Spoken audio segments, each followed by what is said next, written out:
Good morning ছাত্ররা। অনেক দিন আমি অনলাইনে আসিনি, ভিডিও করা হয়নি। দেখছি প্রচুর প্রচুর প্রচুর সমস্যা জমে গিয়েছে। জানি না আজকে সবগুলো সমাধান করতে পারবো কি না, তো আমি চেষ্টা করছি।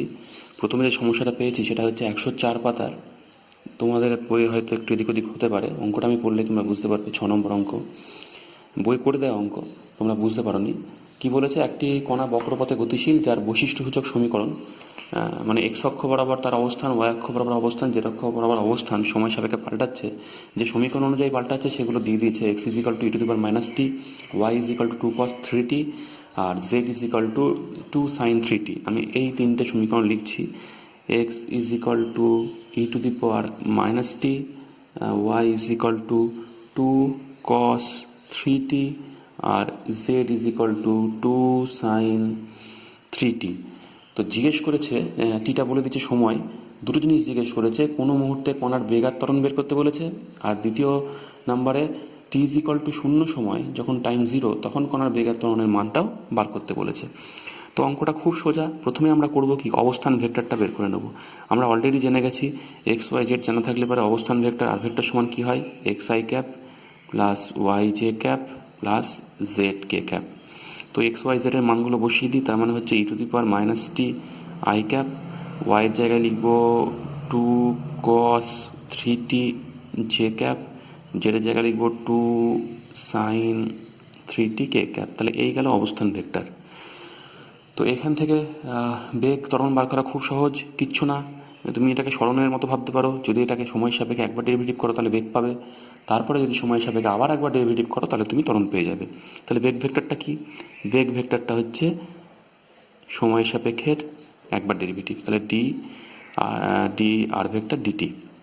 তো এটা করলে ডান দিকেও তাই হচ্ছে। ডান দিকে ডিডিটি অফ, প্রথমে কি e⁻⁻t কে ডেরিভেটিভ করতে হবে, আই ক্যাপ থাকলো, যোগ ডিডিটি অফ কি, দেখো 2টা ধ্রুবক, 2টাকে সামনে নিয়ে আসলাম, ভিতরে cos3t ডেরিভেটিভ আর জে ক্যাপ পাশে, ওটা তো একক ভেক্টরকে বোঝাচ্ছে, ওর ডেরিভেটিভ হবে না এখানে।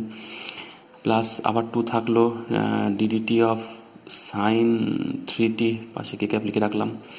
তো এইবার যদি ডেরিভেটিভগুলো করি, তো আমি প্রথমে এটাতে আসি। তাহলে উত্তরটা কি দাঁড়াচ্ছে, বা V vector is equal to e⁻⁻t, জানো e সামথিং এর ডেরিভেটিভ সেটাই হয়। তাহলে e⁻t হলো মাথায় মাথায় টি এর সঙ্গে কি আছে, এটা -1 গুণ হয়েছে, সেটা সামনে আসলে পরে একটা মাইনাস চিহ্ন চলে আসলো। তাহলে উত্তরটা হলো -e⁻t I cap. cos3t derivative করবো, আমি মাইনাস চিহ্ন দিয়ে রাখলাম, যদি মাইনাস হয় তো মাইনাস হবে, প্লাস হলে প্লাস করে দেওয়া সহজ। এখানে 2 থাকলো। কসের ডেরিভেটিভ কি হয় আমরা কি জানি, কসের ডেরিভেটিভ হয় এক্ষেত্রে মাইনাস সাইন। তাহলে আমরা এখানে মাইনাস সাইন লিখে দেবো, তাহলে মাইনাস চিহ্ন হয়ে গেল। তাহলে -sin3t লিখলাম। এবার শুধু টি থাকলে কোনো সমস্যা ছিল না, 3t আছে, তাহলে 3tটার আবার ডেরিভেটিভ হবে। 3tর ডেরিভেটিভ কী হয়, শুধু 3, তাহলে ইন্টু 3 জে ক্যাপ থাকলো, প্লাস 2, প্লাস লিখে ফেললাম, যাই হোক প্লাস হবে দেখতে পাচ্ছি, প্লাস 2 সাইনের ডেরিভেটিভ কী হবে, কস হয়, তাহলে cos3t। এটার মধ্যে যদি শুধু টি থাকতো নো প্রবলেম, কিন্তু এখানে 3t আছে, তাহলে 3tকে আবার ডেরিভেটিভ করতে হবে। সেটা করলে কী হবে, 3t এর ডেরিভেটিভ কী হবে, 3 থাকলো, টি এর ডেরিভেটিভ টি হিসাবে কী হবে, 1 হবে। তাহলে উত্তরটা কী হলো, 3 কে ক্যাপ। তাহলে হিসাবটা করে কী পেলাম, ভি ভেক্টর সমান -e⁻⁻t আই ক্যাপ -3 দুগুণে 6 sin3t J cap plus 6 cos3t কে ক্যাপ। তাহলে এটা একটা 1 নম্বর সমীকরণ নাম দিয়ে রাখলাম। এটাই হলো আমাদের অবস্থান ভেক্টর, এই ভুল বলছি, বেগ ভেক্টর। তো এখান থেকে যদি ত্বরণ ভেক্টর বার করতে হয়, তাহলে ত্বরণ ভেক্টর এ ভেক্টর সমান কি, এটাকে আর একবার ডেরিভেটিভ করতে হবে সময় সাপেক্ষে। তাহলে এবার আমি একটু সংক্ষেপে চলে যাই। মানে আগে যেহেতু করে ফেলেছি একই কাজ, তাহলে এটা আমি শর্টে করব, একটা স্টেপ জাম্প করে করবো, একটু মুখে বলে দিয়ে। তাহলে e⁻t এর ডেরিভেটিভ কী পেলাম, -c⁻t হবে। তাহলে সেই মাইনাস আর এই মাইনাসে বাদ চলে গেল। তাহলে কি হলো, e⁻t থাকলো, সঙ্গে আই ক্যাপ, তারপরে কি থাকলো, -6 থাকলো। sin3t ডেরিভেটিভ কী হবে, cos3t ইন্টু 3, একটু আগে যেরকম করছিলাম। সেই 3 6 কী হবে, 18, তাহলে 18 cos3t জে ক্যাপ। এবার cos3t ডেরিভেটিভ কী হবে, -sin3t ইন্টু 3, তাহলে একটা মাইনাস চিহ্ন চলে আসলো। সেই যে 3 আর এই 6, 3 6 18 sin3t কে ক্যাপ। তাহলে এই গেল আমার ত্বরণ ভেক্টর। তাহলে প্রথম উত্তরটা পাওয়া হয়ে গেল। বেগ ভেক্টরটা কি হলো?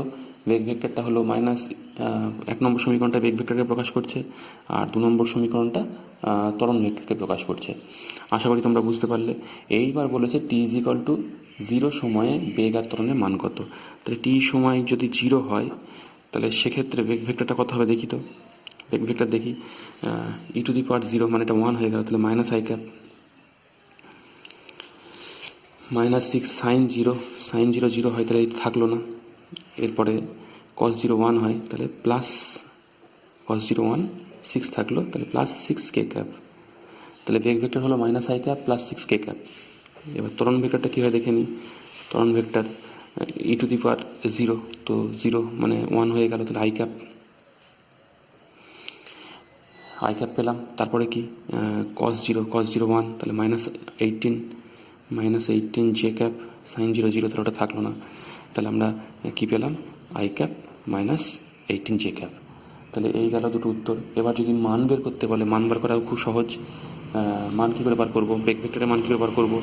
√r আই ক্যাপের সহগ কত? -1, তার স্কোয়ার হলে পরে 1 হলো। আর কে ক্যাপের সহগ কত? 6, তাহলে 6 স্কোয়ার, তাহলে 6 6 36, আর 1 37। তাহলে উত্তরটা হলো √r 37। ত্বরণ ভেক্টরের মান কত? √r আই ক্যাপের সহগ কত? 1, তাহলে 1 স্কোয়ার মানে 1, প্লাস 18 স্কোয়ার, 18 স্কোয়ার মানে মাইনাস তো স্কোয়ার হলে থাকবে না, তাহলে সমান কত হলো? √r 325। তাহলে এইভাবে আমরা উত্তরগুলো বার করতে পারলাম, √r 325। আশা করি উত্তর বুঝতে পেরেছো তোমরা। তাহলে এইভাবে অঙ্কটা করা আছে, আশা করি তোমাদের সমস্যা নেই। যে অঙ্কটা তোমাদের সমস্যা হয়েছে সেটাও খুব সহজ অঙ্ক, সেটাও করে দেওয়া অঙ্ক। আমার কাছে যে বই আছে সেটা 115 পাতার ডান দিকে উদাহরণ 1 নম্বর অঙ্ক। জিজ্ঞেস করেছে কোনো ত্রিভুজের দুটি বাহুকে এ ও বি ভেক্টর দ্বারা সূচিত করা হলে দেখাও যে ত্রিভুজটির ক্ষেত্রফল ½ a × b হয়। কোনো ত্রিভুজের দুটি বাহুকে এ ও বি ভেক্টর দ্বারা সূচিত করা হলে দেখাও যে ত্রিভুজটির ক্ষেত্রফল ½ mod a × b। mod a × b মানে a × b করলে যে ভেক্টরটা পাবো তার মান, মড তার মানটাকে বোঝাচ্ছে। তো দেখে নিই কী করে করা যায় এটা। তো দুটো ভেক্টর ধরেই নিই আগে আমরা। এই একটা ভেক্টর, এটা এ ভেক্টর, এই একটা ভেক্টর, এটা বি ভেক্টর, এদের মাঝখানকার অ্যাঙ্গেল ধরে নিলাম থিটা। তো আমরা প্রথমে করব কি, ত্রিভুজের ক্ষেত্রফলটা বার করব। তাই দুটো ভেক্টর দিয়ে যে ত্রিভুজ সেটা হচ্ছে এইটা। তো এই বাহুটার দৈর্ঘ্য দেখতেই পাচ্ছি এ, আর এই বাহুটার দৈর্ঘ্য দেখতে পাচ্ছি বি। এই বাহুটার দৈর্ঘ্য নেই। তো ত্রিভুজের ক্ষেত্রফল বার করতে গেলে আমাদের উচ্চতার প্রয়োজন। তাহলে এই সেই উচ্চতা ধরলাম, এর দৈর্ঘ্য এইচ। তাহলে ত্রিভুজটার ক্ষেত্রফল কত? ½ ইন্টু ভূমি, ভূমি মানে এ ভেক্টরের মান, তার মানে এ ইন্টু উচ্চতা, তাহলে ½ ইন্টু এ ইন্টু এইচ। এইবার যদি আমি যেটুকুন শেড করছি সেটুকুন খেয়াল করো। এই যে শেড করা অংশ, এই ছোট্ট ত্রিভুজটার কথা যদি ভাবি, এই ত্রিভুজের এই বাহুটা এইচ, এই বাহুটা কত? বি, এই কোণটা কত? থিটা। তাহলে দেখো, আমি যদি এইচ বার করতে চাই, এই কোণটা সাপেক্ষে এইচটা হচ্ছে লম্ব, আর এটা হচ্ছে অতিভুজ, কারণ এই অ্যাঙ্গেলটা 90 ডিগ্রি। তাহলে লম্ব আর অতিভুজ নিয়ে কার ফর্মুলা? তোমরা জানো সাইনের ফর্মুলা। তাহলে যদি আমরা সাইন থিটা নিই, সাইন থিটা সমান লম্ব মানে এইচ বাই অতিভুজ, অতিভুজ মানে বি ভেক্টরের মান, তার মানে বি। তাহলে এখান থেকে পাচ্ছি এইচ সমান বি সাইন থিটা। তাহলে এই যে আমি বড় ত্রিভুজটার ক্ষেত্রফল বার করেছিলাম, কী পেয়েছিলাম? ½ AH। তো সেখানে যদি এইচের মান বসিয়ে দিই তাহলে কি দাঁড়াচ্ছে? ½ a, আর এইচের মান হচ্ছে বি সাইন থিটা। তাহলে আমরা উত্তরটা পেলাম ½ AB সাইন থিটা।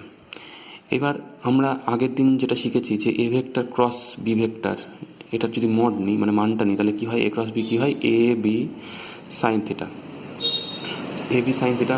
আর মান নিচ্ছি, তাহলে যে একক ভেক্টরটা সেটা লিখছি না, কারণ শুধু মান নিয়ে আলোচনা করছি। তাহলে A mod A cross B সমান কি? AB sine theta. তাহলে অতএব যদি আমরা এরকম করি, ½ মড এ ক্রস বি নিই, তাহলে কি হলো? ½ AB সাইন থিটা। দেখো এই মানটা আর এই মানটা সেম, অর্থাৎ ক্রস গুণফলের মানটার অর্ধেকটা হচ্ছে কি ওই ভেক্টর দুটো যে ত্রিভুজ তৈরি করছে তার ক্ষেত্রফলের সঙ্গে সমান, এটাই দেখাতে বলেছে।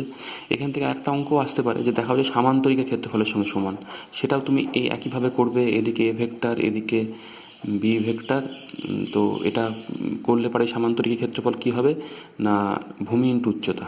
ত্রিভুজে ছিল ½ ভূমি ইন্টু উচ্চতা, সামান্তরিকে ভূমি ইন্টু উচ্চতা, এবং সেখানে দেখা যাবে এ ক্রস বি এর মান হবে সামান্তরিকটা তাদের দ্বারা গঠিত সামান্তরিকের ক্ষেত্রফলের সঙ্গে সমান। এই অঙ্কটাও আসতে পারে এখান থেকে। তো এটাই ছিল সিগনিফিকেন্স, জ্যামিতিক সিগনিফিকেন্স, যে দুটো ভেক্টরের ক্রস গুণফলের মানটা হচ্ছে ভেক্টর দ্বয় দ্বারা গঠিত সামান্তরিকের ক্ষেত্রফলের সঙ্গে সমান, আর দিকটা কি হয় এই সামান্তরিকের তলের লম্ব দিক। সেটা আমি এর আগের ভিডিওতে দেখিয়েছি যে ভেক্টর দুটো যে তলে আছে সেটা তো এই সামান্তরিকের তল, তার লম্ব দিকেই হয় অভিমুখটা, যেটা তোমরা অলরেডি জানো। তাহলে আশা করি এই অঙ্কটা নিয়ে তোমাদের আর কোনো সমস্যা নেই। এরপরেও একটা করে দেওয়া অঙ্কই, বইয়ের করে দেওয়া অঙ্ক, 117 পাতা, 7 নম্বর অঙ্ক। অঙ্কটা আমি পড়ছি। বলেছে এ ভেক্টর সমান 4i cap plus 6j cap minus 5k cap, এটা বলে দিয়েছে একটা ভেক্টর দিয়ে। বলেছে ডিরেকশনাল কোসাইন বা দিক কোসাইনগুলো নির্ণয় করতে। তো আমরা একটু ভেবে নিই দিক কোসাইনগুলো কী ছিল। দিক কোসাইনটা এরকম ছিল যে একটা ভেক্টর এ ভেক্টর সমান যদি xi cap plus Y J cap plus Z K cap হতো, তাহলে ভেক্টরের মানটা কী ছিল? ভেক্টরের মান ছিল r সমান √ x square plus Y square plus Z square. তো আমরা ডিরেকশনাল কোসাইন পাওয়ার সময় এই এ ভেক্টরের অভিমুখ একক ভেক্টর মানে এ ক্যাপ কী করে বার করতাম? এ ভেক্টরটাকে তার মান দিয়ে ভাগ করতাম। তাহলে কী পেয়েছিলাম? x/r i cap plus y/r J cap plus z/r K cap. আমি যেখানে তোমাদের ত্রিমাত্রিক দেশে ভেক্টরের প্রকাশ যে ভিডিওতে করেছি সেই ভিডিওটা তোমরা একটু দেখে নিও, তাহলে ডিটেলস পেয়ে যাবে। তাহলে এটা একটা ভেক্টর, তার মান হচ্ছে এটা। তো ভেক্টর অভিমুখে একক ভেক্টর এ ক্যাপ কি, ভেক্টরকে মান দিয়ে ভাগ করি, তাহলে আমরা এটা পেতাম বলতে পেয়েছিলাম। তো এই যে আই ক্যাপের সহগ, জে ক্যাপের সহগ আর কে ক্যাপের সহগ, এটাই ছিল ডিরেকশনাল কোসাইন। এটাকে এল বলতাম, এটাকে এম বলতাম, এটাকে এন বলতাম। এটাই ছিল cos alpha, cos beta, cos gamma, যাই হোক তোমরা ওখানে দেখে নিও। তাহলে ডিরেকশনাল কোসাইন বার করার উপায় কি? x/r বার করা, y/r বার করা, z/r বার করা। তো এখানে x/z কোনগুলো? এই 4 হচ্ছে x এর সমতুল্য, 6 হচ্ছে y এর সমতুল্য, -5 হচ্ছে z এর সমতুল্য। তাহলে এখানে মান, এ ভেক্টরের মান আমি শুধু এ দিয়েই প্রকাশ করছি, সমান কত? √4 স্কোয়ার যোগ 6 স্কোয়ার যোগ 5 স্কোয়ার। দেখো মাইনাসের কোনো গুরুত্ব নেই এখানে, কারণ স্কোয়ার আছে, মাইনাস থাকবে না। তো সেটা যদি করি তাহলে 16, 36, 25 হিসাব করলে পাবো √77। তাহলে আমাকে বার করতে, আমি এটা কিন্তু এই ফর্মুলা অনুযায়ী এখানে এ লিখেছি, এখানে কিন্তু এই ফর্মুলা অনুযায়ী কী পেলাম? আর পেলাম। তাহলে ডিরেকশনাল কোসাইনগুলো কি? এল সমান কত? এল সমান 4/r। আর কত? √77। এম কত? এম হচ্ছে 6/r, তাহলে 6/√77। এন কত? -5/r, তাহলে -5/√77। তাহলে এই গেল ডিরেকশনাল কোসাইনগুলো। তাহলে আশা করি অঙ্কটা তোমরা বুঝতে পেরেছো। এরপরে যে অঙ্কটা নিয়ে তোমরা সমস্যায় পড়েছো দেখেছি, সেটা হচ্ছে প্রবলেম সেট 1, 135 পাতা আমার বই অনুসারে। সেটা 26 নম্বর অঙ্ক, বেশ বড় অঙ্ক, অনেকগুলো অঙ্কের সমস্যা। আসলে এই অঙ্কটা করে নিলে অনেক কিছুই খোলসা হয়ে যায়। তো আমি সেটা করিয়ে দিচ্ছি তোমাদের। 26 নম্বর অঙ্কে বলেছে দেখাও যে a × b এর মান a ও b বাহু বিশিষ্ট সামান্তরিকের ক্ষেত্রফলের সঙ্গে সমান। অলরেডি আমরা করে ফেলেছি। সেখানে করেছিলাম কি? ত্রিভুজের ক্ষেত্রফলের ডাবল, মানে a × b এর মানে অর্ধেক ছিল ত্রিভুজের ক্ষেত্রফলের সঙ্গে সমান। তখনই তোমাদের বুঝিয়ে দিলাম যে ত্রিভুজের ক্ষেত্রফল বার করার সময় আমরা হাফ ভূমি ইন্টু উচ্চতা করেছি। সামান্তরিক ক্ষেত্রফল বার করার সময় কি করব? হাফ ভূমি ইন্টু উচ্চতা নয়, শুধু ভূমি ইন্টু উচ্চতা করব। এবং দেখব আমরা ওই একইভাবে দেখব যে a × b এর মানটা কি হবে, ওই সামান্তরিক ক্ষেত্রফলের মানের সঙ্গে সমান হবে। সেটা কত? ab sin θ। তাহলে তোমরা আশা করি পারবে এটা, ত্রিভুজটা যেহেতু আমি শিখিয়ে দিলাম। তারপরে কি বলেছে? 2 নম্বরটা কি বলেছে? দুটো ভেক্টর দিয়েছে। এ ভেক্টর সমান 2i cap minus 2j cap plus K cap, আর বি ভেক্টর সমান 3i cap plus J cap minus 4k cap. অন্তর্বর্তী কোণ বার করতে বলেছে। অন্তর্বর্তী কোণ বার করতে গেলে আমরা সবসময় মাথায় রাখবে ডট গুণ করে দেবো। দুটো ভেক্টরের অন্তর্বর্তী কোণ বার করতে গেলেই ডট গুণ করে দেবো। তাহলে আমরা ডট গুণ করলে কী পাবো? a ডট বি সমান কি পাই? A B cos theta. তাহলে এখান থেকে কস থিটা সমান কি পাই? A dot B by A B. তাহলে যদি আমরা এই মানটা বার করতে পারি, তাহলে থিটা সমান কি? কস ইনভার্স থিটা করলেই আমার উত্তর হয়ে যাবে। তো আমরা প্রথমে এ ডট বি সমান কী হয় বার করে নিই। তাহলে এ ডট বি সমান কী হয় আমি এখানে লিখছি, এ ডট বি ফর্মুলা তোমরা জানো, আই ক্যাপের সহগের গুণফল। তাহলে 3 দুগুণে 6 যোগ জে ক্যাপের সহগ গুণফল, তাহলে 2 একে 2 মাইনাস আছে, তাহলে -2 যোগ কে ক্যাপের সহগ গুণফল, তাহলে 1 আর -4 আছে, তাহলে -4। তো হিসেবটা করে দাঁড়ালাম 6 - 2 - 4 = 0। তাহলে ডট গুণটা কী হলো 0। যেই আমার ডট গুণটা 0 হয়ে গেল, এই আলাদাভাবে এ ভেক্টরের মান সেটা কত হতো আমি তোমাদের মুখে মুখে বলে দিচ্ছি, √2² যোগ 2² যোগ 1²। বি ভেক্টরের মান সেটা কত হতো, √3² যোগ 1² যোগ -4²। সেটা আর করার দরকার নেই। যদি এটা 0 না হতো সেটা করতাম, করে এখানে বসাতাম, কিন্তু যেহেতু 0 হয়ে গেছে তাহলে পুরো টার্মটা এর মান যাই হোক না কেন, বি এর মান যাই হোক না কেন, উপরটা 0, পুরোটা 0 হয়ে যাবে। তো সেই জন্য আমি আলাদা করে এ আর বি এর মানটা বার করলাম না। তাহলে cos θ সমান কি, cos θ সমান 0/a এর মান, এ ভেক্টরের মান ইন্টু বি ভেক্টরের মান, সেটা সমান কি 0। cos কতর মান 0 হয় তোমরা জানো, cos 90 এর মান 0 হয়, অর্থাৎ থিটা সমান কি π/2। তাই উত্তরটা কি দাঁড়ালো আমাদের π/2, অর্থাৎ ভেক্টর দ্বয়ের মাঝে কোণ কত, 90 ডিগ্রি। তোমাদের এটা সহজ অঙ্ক দিয়েছে, কঠিন অঙ্ক দিলে এটা 0 দিত না, এটা কিছু একটা মান বেরোতো, তখন তোমাদের করতে হতো কি এ ভেক্টরের মান আর বি ভেক্টরের মান বার করে এখানে বসাতে হতো। তাহলে এ ডটের বি এর মানও তোমরা এই পদ্ধতিতে বের করে বসালে, এ এর মান আমি মুখে একটু আগে যেভাবে বলে দিলাম সেভাবে বের করে বসালে, বি এর মান বসালে, হিসেবটা করে নিলে, দিয়ে থিটা সমান কি করতে, কস ইনভার্স এইটা যে পুরো মানটা বেরোতো সেটা ক্যালকুলেটারে ফেলে দিতে, অ্যাঙ্গেলটা বেরিয়ে যেত। তাহলে আশা করি ওই রকম অঙ্ক দিলেও তোমরা পারবে। তাহলে এই গেল সেকেন্ড পার্টটা। আর থার্ড পার্টটা আছে এই অঙ্কে, সেখানে কি বলেছে, সেখানে আবার দুটো ভেক্টর দিয়েছে, আমি লিখছি। এ ভেক্টর সমান i plus 4j plus k, আর বি ভেক্টর সমান 3i minus 5j plus k। এই দুটো ভেক্টর দিল, দিয়ে বলেছে এই দুটো ভেক্টরের লব্ধি ভেক্টরের সমান্তরালে একক ভেক্টরটি নির্ণয় করো। তাহলে প্রথমে লব্ধি ভেক্টরটা বার করব। তাহলে লব্ধি ভেক্টর বার করা, ত্রিমাত্রিক দেশে দিলে লব্ধি ভেক্টর বার করা অতি সহজ, জাস্ট যোগ করো। যোগ করলে কি হয়, এখানে i আছে, এখানে 3i আছে, তাহলে যোগ করলে কত হতো 4i। এখানে 4i আছে, ওখানে এই 4j আছে, এখানে -5j আছে, যোগ করলে কত হবে -j। এখানে k আছে, এখানে k আছে, যোগ করলে কত 2k। তাহলে এই গেল a প্লাস বি, মানে লব্ধিটা। তা লব্ধির সমান্তরালে একক ভেক্টর বার করতে বলেছে, তাহলে সেটা করতে গেলে আমাকে a প্লাস বি এর মানটা বার করতে হবে। তাহলে মড a প্লাস বি সমান কত দাঁড়াচ্ছে, মানটা কত দেখেই বুঝতে পারছি, √4² যোগ 1² যোগ 2² সমান কত হবে, 16 যোগ 1 যোগ 4, তাহলে 20, 21, তাহলে √21। তাহলে অতএব এবার লিখবো আমরা, সেটা আমি লিখছি না, মুখে বলছি যে অতএব এ ভেক্টর ও বি ভেক্টরের লব্ধির দিকে বা লব্ধির সমান্তরাল একক ভেক্টরটি হলো কি না, ভেক্টরটাকে মানে লব্ধি ভেক্টরটাকে তার মান দিয়ে ভাগ, তাহলে তুমি একক ভেক্টরটা পেয়ে যাবে। তাহলে মান দিয়ে ভাগ করলে কি হচ্ছে, ভেক্টরটা কি ছিল 4i বাই √21, তাহলে 4/√21 i মাইনাস j বাই √21, তাহলে 1/√21 j প্লাস 2/√21 k। তাহলে এই গেল আমাদের উত্তর। তো প্রথম পার্টটা কিন্তু আমি করালাম না, তোমাদের আবার বলে রাখছি, প্রথম পার্টের জন্য এইরকম সামান্তরিক আঁকিয়ে এটা এ ভেক্টর করে নিয়ে এখানে লম্বটা করে নিবা, এইচ করে নিবা, এই সামান্তরিক এই বাহুটার মান দৈর্ঘ্য কত, এ ভেক্টরের মান মানে এ, এই বাহুটার দৈর্ঘ্য কত, বি ভেক্টরের মান মানে বি।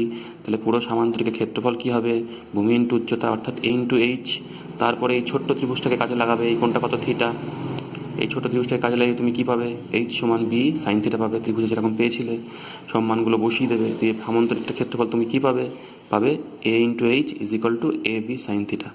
আবার a ক্রস বি এর মানও এ বি সাইন থিটা, অর্থাৎ সামান্তরিকের ক্ষেত্রফলের সঙ্গে সমান। আশা করি এবং 26 নম্বর অঙ্কটায় আর কোনো সমস্যা তোমাদের নেই। 103 পাতার 5 নম্বর অঙ্কটায় অসুবিধা হয়েছে তোমাদের, অঙ্কটা পড়ছি। বলেছে একটি বাচ্চা ছেলে প্রথমে সোজা 210 মিটার দৌড়ে, তারপরে ডান দিকে ঘুরে আরও 180 মিটার গেল, শেষে আবার ডান দিকে ঘুরে আরও 30 মিটার গিয়ে থামলো। ছেলেটির গতিপথের ভেক্টর চিত্র আঁকো, গৃহীত ভেক্টরটি উল্লেখ করো, প্রথম ও শেষ বিন্দুকে সরলরেখা দিয়ে যোগ করলে তার মান ও অভিমুখ কী হবে বলতে বলেছে। দেখো অঙ্কটা প্রথমে কোন দিকে গেছে, কোন অক্ষ বরাবর, সেরকম কিছু বলেনি। তো আমরা অঙ্কটাকে সহজ করার জন্য ধরে নিলাম প্রথমে ছেলেটা এক্স অক্ষ বরাবর দৌড়েছে। তো এই আমার এক্স অক্ষ, এদিকে গেলে বুঝতেই পারছো ওয়াই অক্ষ। তো প্রথমে 210 মিটার দৌড়ালো, প্রথমে সোজা 210 মিটার দৌড়ে, তাহলে ধরে নিলাম এক্স অক্ষ বরাবর গেল, এ থেকে শুরু করলো, বিতে গেল, কত এটা 210, তারপরে ডান দিকে ঘুরলো। তাহলে এই দিকে কি ডান দিকে ঘোরা মানে নিচের দিকে টার্ন নেওয়া, মানে মাইনাস ওয়াই অক্ষ বরাবর কতখানি গেল 180, তাহলে 180 গেল, 180 গিয়ে এটা কত, এই দিকটা হচ্ছে আই ক্যাপের দিক, তাহলে 210 আই ক্যাপ লিখতে পারি, মান 210, আর দিকটা হচ্ছে আই ক্যাপ, তাহলে নিচের দিক গেল, তাহলে মাইনাস জে ক্যাপের দিক, ওপর দিক গেলেও প্লাস জে ক্যাপ হতো, সেটা কত 180 মিটার গিয়েছে, দিকটা হচ্ছে মাইনাস জে ক্যাপ, তাহলে মাইনাস 180 জে ক্যাপ। শেষে আবার ডান দিকে, তাহলে এখানে এসে তাহলে এদিকে গেল, এদিক ডান দিক ছিল, ডান দিক ঘুরলো, তাহলে এদিক ডান হাতের দিক, এদিক হয়ে গেল, তার মানে আবার এদিকে ঘুরলো, কতখানি গেল 30 মিটার, তো ডান দিকে ঘুরে 30 মিটার গেল, তাহলে এটা কত 30 মাইনাস আই ক্যাপের দিক, তাহলে মাইনাস 30 আই ক্যাপ, তাহলে তিনটে ভেক্টর পেলাম, দুবার দিক পরিবর্তনের দরুন। দিয়ে জিজ্ঞেস করেছে গতিপথের ভেক্টর চিত্র তো আঁকাই হয়ে গেল, গৃহীত ভেক্টরটি উল্লেখ করো, তো সব ভেক্টরগুলো উল্লেখ করাও হয়ে গেল। প্রথম বিন্দু এ, শেষ বিন্দু ডি, প্রথম ও শেষ বিন্দুকে সরলরেখা দিয়ে যোগ করো, তাহলে যোগ করলাম, সরলরেখাটার নাম বুঝতেই পারছো এডি হবে, তার মান অভিমুখ কত হবে, তো আমি এডি ভেক্টরটা বার করে নিই। তো যদি আমরা বহুভুজ সূত্র অ্যাপ্লাই করি তাহলে দেখতে পাচ্ছি এডি ভেক্টর সমান হচ্ছে এ বি ভেক্টর যোগ বিসি ভেক্টর যোগ সিডি ভেক্টর। বহুভুজ সূত্র অ্যাপ্লাই করলে এটা পাবে, এরা একই ক্রমে আছে, বিপরীত ক্রমে আছে। তো এই ভেক্টরগুলো যদি মান বসিয়ে দিই তাহলে 210 I cap minus 180 J cap minus 30 I cap, তাহলে হিসাব করলে কত হচ্ছে, 210 থেকে 30 আই ক্যাপ বাদ দাও, তাহলে হচ্ছে 180 I cap minus 180 J cap, এটা গিয়ে দাঁড়াচ্ছে। তাহলে অতএব এখান থেকে বুঝতে পারছি যে এডি ভেক্টরের মান, মানে এডি সমান কত, √180 স্কোয়ার প্লাস 180 স্কোয়ার 2 ইন্টু √100, তাহলে √2 ইন্টু 180 এত মিটার, এই গেল মান। আর অভিমুখ বার করতে বলেছে, অভিমুখ বার করার জন্য আমরা করব কি, বইয়ের পদ্ধতিতে যদি না যাই, কি যদি আমি একটু অন্যভাবে ভাবি, ধরো এটা থিটা, এই এবি ভেক্টর আর এডি ভেক্টরের মাঝে অ্যাঙ্গেল দেখছি থিটা, এই থিটা যদি বার করি তাহলে আমরা যদি এরকম করি, AB vector dot AD vector, দেখা যাক কি হয় উত্তরটা। এটা সমান কি হবে, এবি এর মান ইন্টু এডি এর মান ইন্টু কস থিটা। তো এবি ডট এডি করলে কি হচ্ছে দেখিনি, এবি ডট এডি করলে হচ্ছে 210 into -30, I cap dot I cap তোমরা জানো 1 হয়, তো এবি এর মান কত 210ই হচ্ছে, একটু ভুল করেছি আমি, আচ্ছা মানগুলো লিখে দিই তোমাদের, 210 আই ক্যাপ, আর এডি কত, এডি হচ্ছে dot 180 I cap minus 180 J cap is equal to, AB এর মান কত, এবি এর মান 210, এডি এর মান কত, এডি এর মান আমরা এখানে পেয়েছি √2 ইন্টু 180, আর পাশে আছে কস থিটা। তো আই ক্যাপ ডট আই ক্যাপটা 1 হবে, তাহলে 210 ইন্টু 180 মাইনাস এটা I cap dot J cap 0 হয় তোমরা জানো, তাহলে ওটা লিখলাম না, 210 into 180 into √2 into cos theta, হিসাব করলে এটা কেটে যাচ্ছে, তাহলে কস থিটা সমান কী হচ্ছে, কস থিটা হচ্ছে 1/√2, তাহলে এখান থেকে বুঝতে পারছি থিটা সমান কত, কস 45 ডিগ্রি মান 1/√2, তাহলে উত্তরটা হলো 45। তাহলে বুঝলাম এবি এর সঙ্গে এডি কত কোণে আছে, 45 ডিগ্রি কোণে, এবং কোণটাকে আমরা দেখতে পাচ্ছি নিচের দিকে, তাহলে আমরা ছবি অনুসারে দেখতে পাচ্ছি নিচের দিকে, তাহলে 45 ডিগ্রি অ্যাঙ্গেলে নিচের দিকে, এই হলো আমাদের উত্তর। আশা করি অঙ্কটা তোমরা বুঝতে পেরেছো। হয়েছে আমি শর্টে লিখে রেখেছি, আমি পড়ছি, কান পেতে শুনে নাও, হয়তো বইয়ের অঙ্কটা খুঁজে পাবে, আমি ঠিক খুঁজে পেলাম না। এক ব্যক্তির থেকে 19.6 মিটার দূরে একটি দেওয়াল আছে, তো আমি ছবিটা আঁকছি, দেখো এইখানে ধরো ব্যক্তি, এখান থেকে একটা দেওয়াল আছে সামনে, এরম জায়গাতে আঁকি, কত দূরত্বে 19.6 মিটার, 19.6 মিটার দূরে এখানে ব্যক্তি, এখানে দেওয়াল। তারপরে কি বলেছে, দেওয়ালটার হাইটটা বলে দিচ্ছে 14.7, তো দেওয়ালটার হাইট আমি এখানে আঁকি রাখলাম 14.7 মিটার।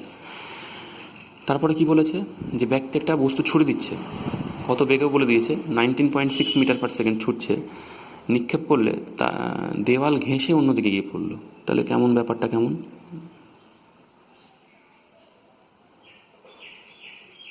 তাহলে এই হলো ধরলাম গতিপথ।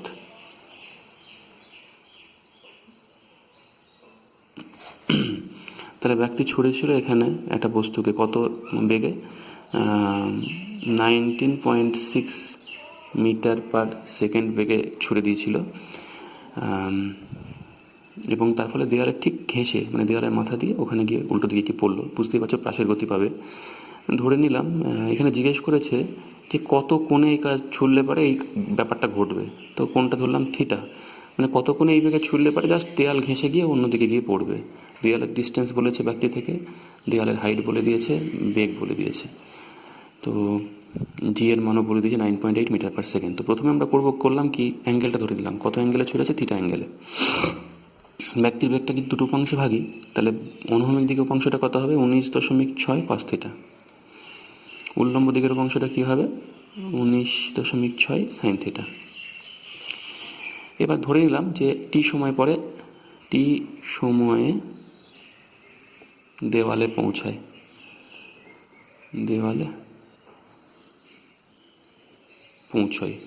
ওই বস্তুটা, যে বস্তুটাকে ছুড়ে দিল। তাহলে যদি অনুভূমিক দিকের কথা ভাবি,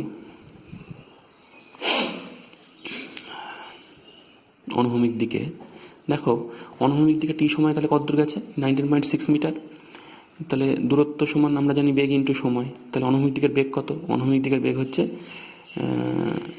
19.6 কস থিটা ইন্টু সময় কত ধরা হয়েছে টি। তাহলে এখান থেকে পেলাম 19.6 কেটে গেল, তাহলে টি সমান কী পেলাম, 1 কস থিটা। তাহলে 1 কস থিটা লিখে রাখি, তাহলে টাইমটা পেলাম 1 কস থিটা। এরপরে উল্লম্ব দিকের কথা ভাবি। উল্লম্ব দিকে কথা যদি ভাবি, উল্লম্ব দিকে আমি ওই টি সময়ের যদি সময়টা কত, টি সমান 1 কস থিটা, ওইটুকুন কথা যদি ভাবি, তাহলে ওইটুকুন সময় কী হয়েছে, উপরে উঠে আবার নিচে নেমেছে। নিচে পুরোটা নামে, নিচে কতদূর নেমেছে, এর মাথা অবধি। তাহলে শুরু হয়েছে বেস লাইন থেকে শুরু, উঠলো, এই বরাবর যাচ্ছে বলে এই পাশে আমি ভাবছি উল্লম্ব দিক বরাবর কী ঘটছে, উঠছে আবার নামছে। তো শুরু হয়েছে বেস লাইন থেকে, উঠে নামলো কত দূরের মাথা অবধি, উঠে এটা টপমোস্ট সবচেয়ে বেশি যেটুকুন উঠবে, তারপরে নেমে আসছে, কোথায় উঠলো, নামলো এর মাথা অবধি। তাহলে শুরু হওয়া আর শেষ হওয়ার মাঝে উল্লম্ব দিকে সরণ কত, এই দেওয়ালের হাইটটা 14.7 মিটার। তাহলে সরণ কত লিখবো, 14.7 মিটার। আর উপর দিকে ছুঁড়েছি, তার মানে অভিকর্ষজ মন্দন, তাহলে মন্দন কত, মন্দন এ সমান জি সমান কত, 9.8 মিটার পার সেকেন্ড স্কোয়ার। তো সময় জানি, সরণ জানি, মন্দন জানি, আর আমার প্রাথমিক বেগটাও জানি। প্রাথমিক বেগ ইউ সমান কত, উল্লম্ব দিকের কথা ভাবছি, তাহলে 19.6 সাইন থিটাটা নিতে হবে, যেহেতু উল্লম্ব দিকের বেগের কথা ভাবছি। তাহলে এই কটা তথ্য দিয়ে যেটা বানানো, যে সমীকরণটা বানানো যেতে পারে সেটা হচ্ছে এস সমান ইউটি মাইনাস হাফ এটি স্কোয়ার। তো এই সমীকরণ যদি পুট করি, তাহলে এসের জায়গায় কী লিখবো, এসের জায়গায় লিখবো 14.7 ইউটি, ইউ কত, ইউ 19.6 সাইন থিটা, টি কত, টি হচ্ছে 1 কস থিটা, মাইনাস হাফ এ কত 9.8, টি স্কোয়ার কত, টি স্কোয়ার হচ্ছে 1 এই কস থিটা, এই পুরোটার হোল স্কোয়ার হয়ে গেল। এইবার এই সমীকরণটাকে সমাধান করে আমাদের উত্তর বার করতে হবে। তো আমি আবার সমীকরণটাকে পরের কথায় লিখছি, 14.7 is equal to 19.6 sine theta by cos theta, তার মানে ট্যান থিটা, মাইনাস 9.8কে 2 দিয়ে ভাগ করলে হচ্ছে তোমার 4.9, 1 কস থিটা, তাহলে 6 স্কোয়ার থিটা।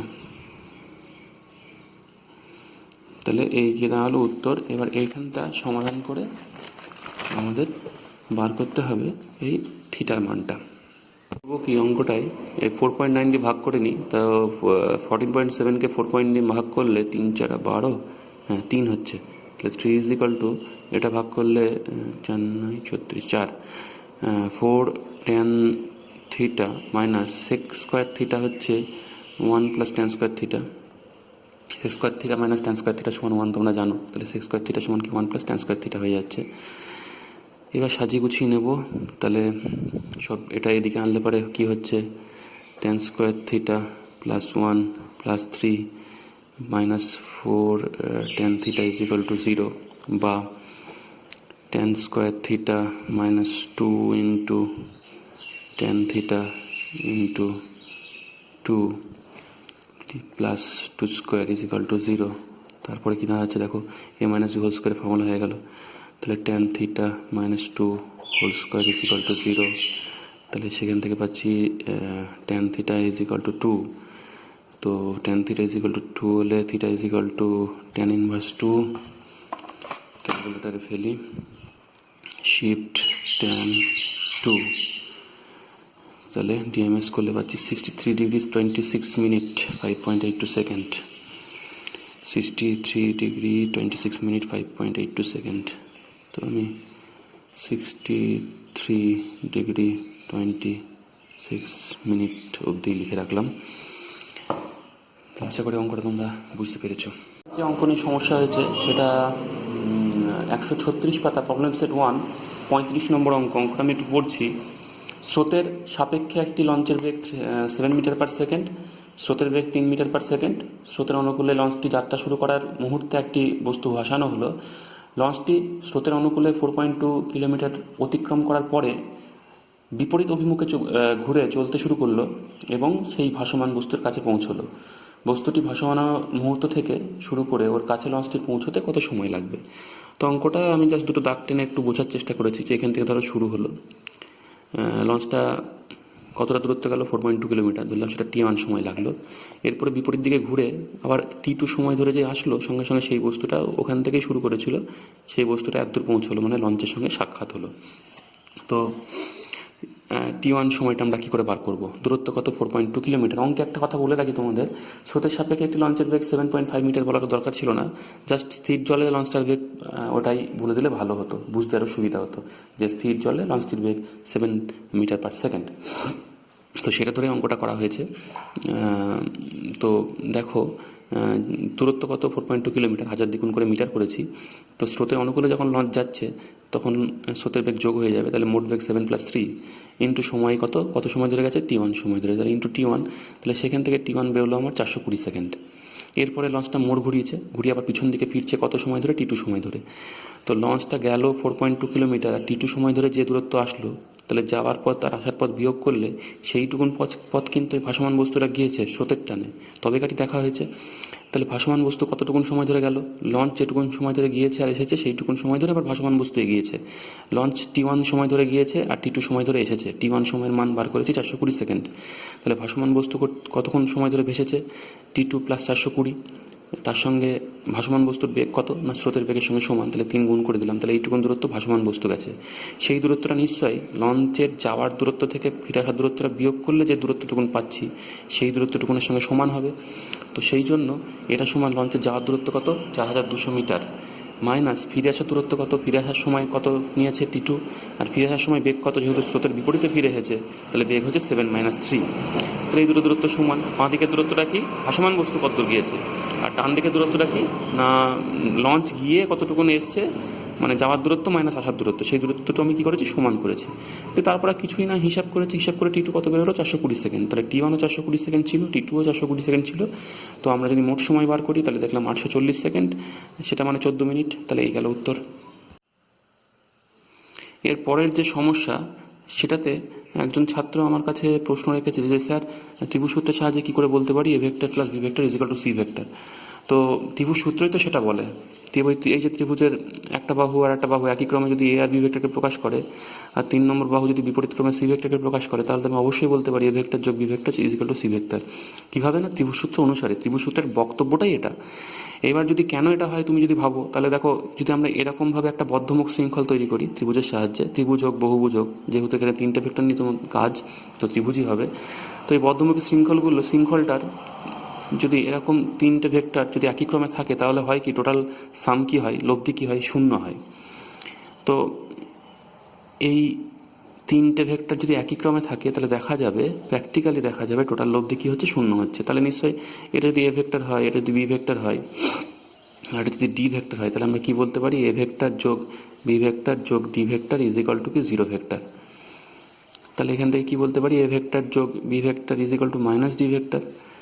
তো ডি ভেক্টরের উল্টো দিকে, তাহলে অভিমুখটা উল্টে দাও, উল্টো দিকে একটা ভেক্টর কল্পনা করো। তাহলে এখানে যদি একটা ভেক্টর থাকে, যেটা এই ছবিতে সি ভেক্টর, তাহলে সে কাকে বোঝাবে? এ ভেক্টর প্লাস বি ভেক্টরের মানকে বোঝাবে। তো এইভাবে ভাবতে পারি যে কেন ওটা আসলো। তো আসলে ত্রিভুজ সূত্রের প্রতিবাদ তো এটাই, এটা, এবং এটা প্র্যাকটিক্যালি আমরা পাচ্ছি যে দুটো বাহু যদি একই ক্রমে দুটো ভেক্টরকে মানের দিকে প্রকাশ করে, তাহলে 3 নম্বর বাহুটা বিপরীত ক্রমে তৃতীয় ভেক্টরটাকে মানের দিকে প্রকাশ করবে। তাহলে এই বাহুতে যদি এ ভেক্টরকে প্রকাশ করে, এই বাহু যদি বি ভেক্টরকে প্রকাশ করে, আর এই বাহুটা যদি বিপরীত ক্রমে সি ভেক্টরকে প্রকাশ করে, তাহলে অবশ্যই আমি বলতে পারি এ ভেক্টর যোগ B vector is equal to C vector. আশা করি তোমরা এটা বুঝতে পেরেছো। ভিডিওর এই অংশে এসে আমার সত্যি একটু দুঃখ লাগছে যে একজন ছাত্র একটা প্রশ্ন রেখেছে, একটা অঙ্ক করে দেওয়া অঙ্ক, বইয়ের কোন অঙ্কটা আমি খেয়াল করতে পারছি না, যাই হোক, সেই অঙ্কের লাস্টে একটা বজ্রগুণন পদ্ধতি ব্যবহার করা হয়েছে এবং দুটো সমীকরণ ছিল, দিয়ে তার সমাধানে ওই পদ্ধতিটা ব্যবহার করা হয়েছে। অলরেডি এর উত্তর আমি এর আগে দিয়ে ফেলেছি তোমাদের কোনো একটা ভিডিওতে। এবার যদি মুখে বলতাম কেউ মিস করে গেছে বা সে পরে ভুলে গেছে, আমি কি বলেছিলাম মনে নেই, সেটা হতে পারে। কিন্তু এখন যেহেতু ভিডিও করা আছে, তোমরা ভিডিওগুলোকে বারবার দেখতে পাচ্ছ, তারপরে প্রশ্নটা রাখছো, তার মানেই সোজা কথাই তোমরা ভিডিওগুলো ফলো করছো না। তো কী ধরনের পড়াশোনা এটা হচ্ছে আমি বুঝতে পারছি না। তো গ্রুপগুলো কেন খোলা হয়েছে, ইউটিউবগুলো ভিডিওগুলো কেন আপলোড করছি বুঝতে পারছি না। আমি তো ভিউগুলো দেখেও বুঝতে পারছি যে ভিডিও সবাই দেখছে না, বা দেখলেও আধা খাপচা দেখছে। ভিউ টাইম থেকে বুঝতে পারছি সবাই সম্পূর্ণ সময় দেখছো না।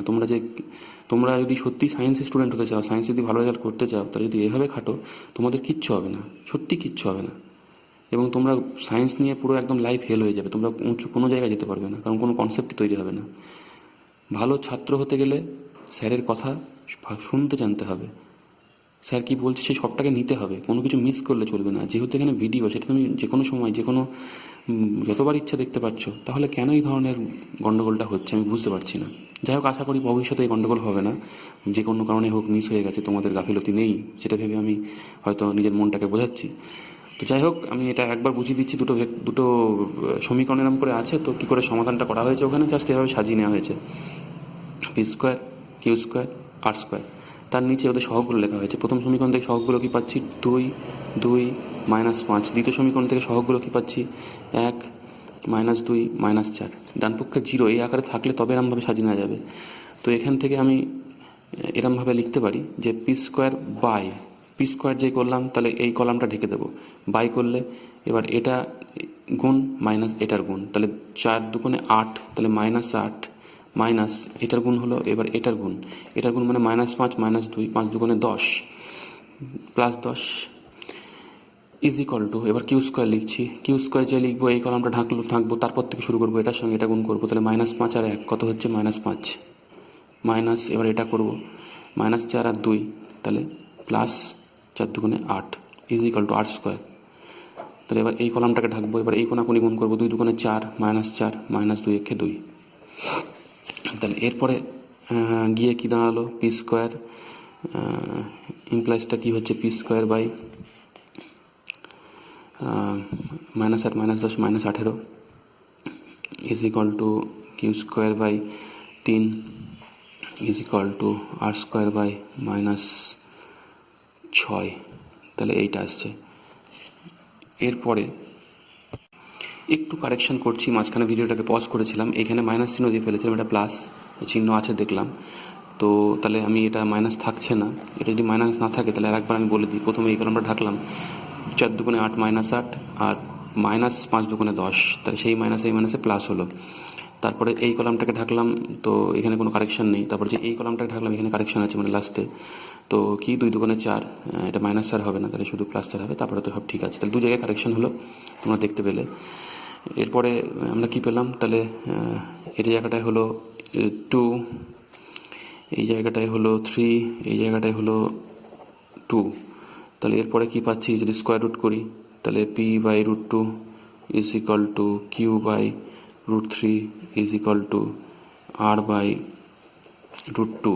এখান থেকে আমরা বলতে পারি p/q/r সমান কী হবে, √2/√3/√2। যেহেতু এটা সমান, তাহলে লবের অনুপাত যা হবে হরের অনুপাত তাই হবে। তো সেই জন্য p/q/r সমান √3/√2 এইটা হচ্ছে। এটা অলরেডি করে দেওয়া আছে, তোমরা এরকম ভুল আর করো না।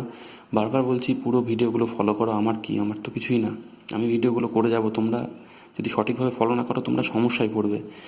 যেভাবে সময়গুলো নষ্ট হচ্ছে, যেভাবে দিনের পর দিন লকডাউন বেড়েই যাচ্ছে, তোমরা যদি ভাবো যে পরে আমরা ম্যানেজ করে নেব, বড় ভুল ভাবছো। এখন থেকে পরিশ্রমী হও, পড়ায় মন দাও। বাবা মা মোবাইলটা তোমাদের দিয়ে দিচ্ছে মানেই যে তোমরা সেটা অন্য কাজে ব্যবহার করবে তা নয়। কিছু ছেলেপিলে তো দেখছি ফেসবুকে বা অন্য জায়গায় এত কমেন্ট করে, মনে হচ্ছে তারা অনেক বড় হয়ে গিয়েছে। এমন কিছু তারা কমেন্ট করে, এমন কিছু ছবি পোস্ট করে, দেখে নিজেদেরই লজ্জা লাগে।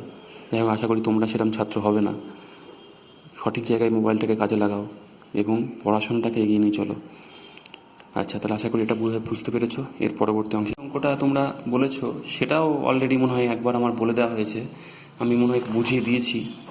বারবার একই রকম অঙ্ক রিপিট আসছে কেন বুঝতে পারছি না। আমি বই থেকেই দেখাচ্ছি। এই 116 পাতা আমার বইয়ে, 116 পাতার 4 নম্বর অঙ্ক, মানে এটা একটু দেখে নাও। খুবই সহজ অঙ্ক, কেন যে বারবার সমস্যা আসছে আমি বুঝতে পারছি না। তো অঙ্কটাই বলেছে P vector Q vector, P greater than Q বলে দিয়েছে। লব্ধির সর্বোচ্চ মান হলে পারে লব্ধি সর্বনিম্ন মানে এক্স গুণ। তো দুটো ভেক্টরের লব্ধি আমরা জানি রুট ওভার পি স্কোয়ার যোগ কিউ স্কোয়ার যোগ 2p cos থিটা। এবার লব্ধি সর্বোচ্চ মান কখন হয়? যখন অ্যাঙ্গেলটা 0 হয়, এবং সেক্ষেত্রে জাস্ট স্কেলারের মতো যোগ হয়ে যায়। তার মানে পি ভেক্টর আর কিউ ভেক্টরের লব্ধি সর্বোচ্চ মান কত হবে? P plus Q. আর লব্ধি সর্বনিম্ন মান কত হয় সেটাও আমরা অলরেডি জেনে ফেলেছি। যখন অ্যাঙ্গেলটা 180 হয় তখন লব্ধির মান কত হবে? যেহেতু পিটা বড়, তাহলে পি মাইনাস কিউ। তো এখানে অঙ্কের কথা অনুসারে P plus Q is equal to X into P minus Q আমরা লিখতে পারলাম। সেখান থেকে কিউ এর মানটা বার করে নেওয়া হলো, X minus one by X plus one into P হলো। তারপরে ভেক্টরের লব্ধির ফর্মুলা, লব্ধি যদি আর হয় তাহলে আর স্কোয়ার সমান পি স্কোয়ার যোগ কিউ স্কোয়ার যোগ 2p cos থিটা হবে, তোমরা জানো। আর আরেকটা কথাও বলেছে, ভেক্টরের লব্ধির মান ভেক্টর দুটোর মানের যোগফলের অর্ধেক। তো মানে বা গড় মানেই তো যোগফলের অর্ধেক হবে। তো আর সমান পি প্লাস কিউ বাই 2 এটাও বলে দিয়েছে অঙ্কে। তো তারপরে কিউ এর মানটা লিখে দিল, দিয়ে আর সমান কি পাওয়া গেল? X P by X plus one. এই মানগুলো, এই যে সমীকরণটা আর স্কোয়ার সমান পি স্কোয়ার যোগ কিউ স্কোয়ার যোগ 2p cos থিটা, এই সমীকরণটাই আর স্কোয়ারের মান বসিয়ে দিল। পি স্কোয়ারের মান তো বসানোই আছে, এমনি পি স্কোয়ারই রাখলো, কিউ স্কোয়ারের মানটা বসিয়ে দিল, আগে যেটা বার করা ছিল সব বসিয়ে দিল। বসিয়ে দিয়ে জাস্ট একটু কাটাকাটি এদিক ওদিক করে নিয়ে দেখো পিগুলো সব কেটে যাচ্ছে, যেহেতু P not is equal to 0, তাহলে বাকিগুলো থাকলো। সেখান থেকে cos থিটার মানটা বার করলো, জাস্ট বীজগণিত। এইটুকুন বোঝানোর কিছু নেই, তোমরা নিজেরা দেখে দেখে বুঝবে, জাস্ট বীজগণিত। তাহলে আশা করি অঙ্কটায় কোনো সমস্যা নেই। এগুলো নিজেরা করো, হাতে কলমে করো, দেখবা অটোমেটিক উত্তর বেরিয়ে যাবে। সব কিছু যে একবারে বুঝবে তা নয়, সব কিছু স্যারকে দিয়ে বোঝাতে হবে তা নয়। নিজেরা যদি 10 বার দেখে তারপরে বোঝো, সেটাই বেটার বোঝা হবে এবং সেই বোঝাটা সারা জীবন থেকে যাবে।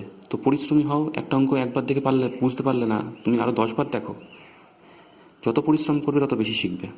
এরপরে যে অঙ্কটা তোমরা দিয়েছো, বেশ ইন্টারেস্টিং অঙ্ক, সেটা হচ্ছে সেট 2 এর 2 নম্বর অঙ্ক। আমার বই 136 পাতায় সেটা আছে, সেট 2 এর 2। বলেছে এ ভেক্টর সমান কি 3i cap plus 2j cap.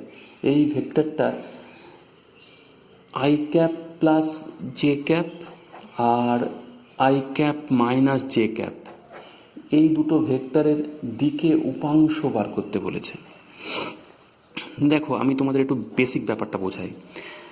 ধরো এই একটা ভেক্টর, এ ভেক্টর। তাহলে এই এ ভেক্টরের যদি এই দিকে মানে থিটা কোণে উপাংশটা বার করতে চাই, তাহলে আমরা কি করি? এ cos থিটা করি, সোজা কথা এ cos থিটা করি। তো এই দিক বরাবর একক ভেক্টরটা ধরো এটা একক ভেক্টর আছে পি ক্যাপ। তাহলে আমি যদি এই কাজটা করি এ ডট পি ক্যাপ, তাহলে উত্তরটা কি পাই একটু বুঝে নিই। উত্তর দেখো পাচ্ছি এ ভেক্টরের মান, তাহলে পি ক্যাপ একটা একক ভেক্টর, তাহলে পি ক্যাপের মান কত? 1 ইন্টু cos থিটা হবে। তাহলে এ cos থিটা পাচ্ছি। তাহলে অদ্ভুত ব্যাপার, এখানেও এ cos থিটা পেয়েছিলাম, এখানেও এ cos থিটা পাচ্ছি। তার মানে কোনো ভেক্টরের থিটা কোণে উপাংশটা কি হয়? এ cos থিটা। আবার যে থিটা কোণে যে একক ভেক্টরটা আছে তার সঙ্গে ডট গুণ করলে আমি এ cos থিটা পাচ্ছি। তার মানে কি? তার মানে কোনো একটা দিকে উপাংশ দিয়ে বার করতে বলে, সেই দিক বরাবর একক ভেক্টরটা বার করে নাও। যদি অ্যাঙ্গেল তোমাকে না বলে দিয়ে থাকে, দিয়ে শুধু বলে যে এই দিকে তুমি ওর উপাংশ বার করো, তাহলে যে দিকে উপাংশ বার করতে হবে সেই দিক বরাবর একক ভেক্টরটা তুমি কোনোভাবে বার করে নাও। বার করে নিয়ে সেই একক ভেক্টরের সঙ্গে ডট গুণ করে দাও, তাহলে তুমি সেই দিক বরাবর উপাংশ পেয়ে যাবে। আবার বলি, থিটা কোণ যদি দেওয়া থাকে তাহলে সেই বরাবর উপাংশ কত? এ cos থিটা। আবার থিটা কোণের ওই দিকে একটা একক ভেক্টর যদি পি ক্যাপ থাকে, তাহলে এ ডট পি ক্যাপ সমান কি? এ cos থিটা হয়। এই দুটো উত্তর সেম হয় কি বুঝতে পারলাম? যদি কোণ না দিয়ে দেওয়া থাকে, যদি সেই দিক বরাবর একটা একক ভেক্টর দিয়ে দেওয়া থাকে, তাহলে সেই দিক বরাবর মানে ওই একক ভেক্টরের দিকে অন্য ভেক্টরের উপাংশ কি হবে না, ওই একক ভেক্টরের সঙ্গে ওই ভেক্টরের ডট গুণ। এখানেও সেই রকম একটা ভেক্টর দিয়ে দিয়েছে, আর এই ভেক্টরটার দিকে অথবা এই ভেক্টরটার দিকে উপাংশ বার করতে বলেছে। তাহলে এই ভেক্টরটার দিকে যদি একক ভেক্টর বার করে নিই, তার সঙ্গে যদি এর ডট গুণ করে দিই, তাহলে আমার এই ভেক্টরের দিকে উপাংশ পাবো এর উপাংশ, আর এই ভেক্টরের দিকে একক ভেক্টর বার করে নিই যদি ডট গুণ করি এর সঙ্গে, তাহলে এই ভেক্টরের দিকে এর উপাংশ পেয়ে যাব। আশা করি বুঝতে পেরেছো। এবার আমি শুরু করছি প্রথম অংশটা, দ্বিতীয় অংশটা তোমরা করবে। I cap plus J cap এর দিকে একক ভেক্টরটি হলো, কথাটা লিখতে হবে। আই ক্যাপ প্লাস জে ক্যাপের দিকে একক ভেক্টরটি হলো কত না, ভেক্টরকে তার মান দিয়ে ভাগ করতে হয়। এর মান কত, রুট ওভার এক স্কোয়ার যোগ এক স্কোয়ার, এর মানও এক, এর মানও এক, রুট ওভার এক স্কোয়ার যোগ এক স্কোয়ার মানে √2। তাহলে একক ভেক্টরটা কি, I cap plus J cap by √2। তাহলে অতএব ওই যে প্রথম এ ভেক্টর, এ ভেক্টরের আই ক্যাপ প্লাস জে ক্যাপের দিকে উপাংশটি হলো A vector dot I cap plus J cap by √2। এই গেল উত্তর, A vector dot I cap plus J cap by √2। এবার যদি এ ভেক্টরের মান বসিয়ে দিই কী হয়, 3 I cap plus 2 J cap dot I cap plus J cap by √2। তো √2 থাকলো 1/√2, তো ডট গুণের নিয়ম কি, সহগ সহগ গুণ হবে। তাহলে 3 একে 3 যোগ 2 একে 2, তাহলে 5। তাহলে উত্তর কী হলো, 5/√2। তাহলে ফার্স্ট উত্তরটা পেলাম 5/√2। এবার আমাকে কিন্তু ভেক্টর বার করতে বলেছে, শুধু উপাংশের মান বার করতে বলেনি, ভেক্টর বার করতে বলেছে। উপাংশটার মান কত পেলাম, 5/√2, আর উপাংশটার দিক মানে ভেক্টরের অভিমুখটা কী ছিল, I cap plus J cap by √2। তাহলে ভেক্টরটা কী হলো, তাহলে ভেক্টরটা হলো, আমি এখানে করছি ভেক্টরটা কী হলো, মান হচ্ছে 5/√2, আর দিক হচ্ছে I cap plus J cap by √2। তাহলে কী দেওয়া হলো, 5/2 ব্র্যাকেটে I cap plus J cap. তাহলে উত্তরটা বুঝতে পারলে। তাহলে আমি আরেকবার বুঝিয়ে দিই, তাহলে এখান থেকে শুরু করি। আই ক্যাপ প্লাস জে ক্যাপের দিকে একক ভেক্টরটা কি, I cap plus J cap by ওর মান √2। তাহলে ওই যে এ ভেক্টর দিয়েছে উপরে, ওর এই ভেক্টরটার দিকে উপাংশ কী হবে, এই একক ভেক্টরের সঙ্গে ওর ডট গুণ। তো সেটা আমরা করলাম, ডট গুণ করে উপাংশটা কত পেলাম, 5/√2। এটা উপাংশের মান। তাহলে উপাংশ ভেক্টরটা কী হবে, উপাংশের মানের সঙ্গে উপাংশের দিক গুণ করব। দিকটা কি, দিকটা হচ্ছে একক ভেক্টরটা মানে I cap plus J cap by √2। তো সেটা আমি এখানে গুণ করে দিয়েছি, গুণ করলে উত্তর পেলাম 5/2 I cap plus J cap. এবং একই কাজ তুমি ওই I cap minus J cap দিয়ে করো, দেখবে তুমি উত্তর, দ্বিতীয় উত্তরটা পাবে, মানে half into I cap minus J cap উত্তরটা পাবে, একইভাবে পাবে। তাহলে ওটা তোমরা বাড়িতে করবে, আমি আর করাচ্ছি না। এত দূর থাকলো, পরবর্তী ভিডিওতে আবার দেখা হবে। তোমরা উদাহরণ থেকে অঙ্কগুলো আরও করো, একবারে না বুঝতে পারলে বারবার চেষ্টা করো। অনেক অঙ্ক করা হলো, প্রবলেম সেট 1-এর যেন সব অঙ্ক হয়ে থাকে সেটা শিওর হও। যদি বাই চান্স কোনো অঙ্ক পেতে চাই সেগুলো আমাকে সেন্ড করো, আমি আর একবার হয়তো কিছু অঙ্ক তোমাদের যদি কোনো অসুবিধা হয় করে পাঠিয়ে দেবো। পরিশ্রমী হও, আশা করি যথেষ্ট ভালো ফল করবে। এবং ভেক্টর মোটামুটি প্রায় শেখানোই হয়ে গেল। এখনও যদি কোনো জায়গায় থিওরি হোক, অঙ্ক হোক, কোনো সমস্যা থাকে আমাকে জানাবে। ভেক্টরটাকে একদম পোক্ত করে ফেলতে হবে, ভেক্টর পোক্ত হলে তবেই ফিজিক্সের বাকি অংশটা অনেক সহজ হবে। আজকে এত দূরই, পরবর্তী ভিডিওতে আবার দেখা হবে।